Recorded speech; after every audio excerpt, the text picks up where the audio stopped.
Hello everybody, welcome back. Today as well we have got to another video. In this video I'll show you how you can like a game in Roblox, but before that please do make sure to like our video, subscribe our channel, and yes, without any further delay, let's get started. So go ahead and open up your Roblox app, and there is a certain game that you would like to like, so you can have that on your liked, or you can have easy access to them when the next time you want to play the game along.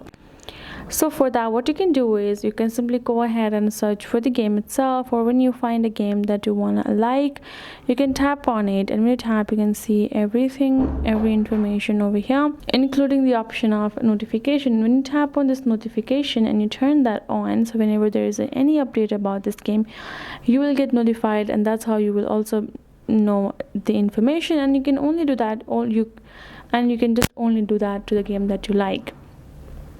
Other thing that you can do that is that tap on this three dot at the left side and tap on this option of favorite. When you favorite a game, it will be simply in your favorite section, so whenever you want to reach out to this game, you don't have to go to manually searching. You can go to the favorite section and have the access of the game as well. Those are the things what you can do to show the liking of a certain game, and that is it. Hope this video helped. Thank you so much for watching. I will see you guys in our next video.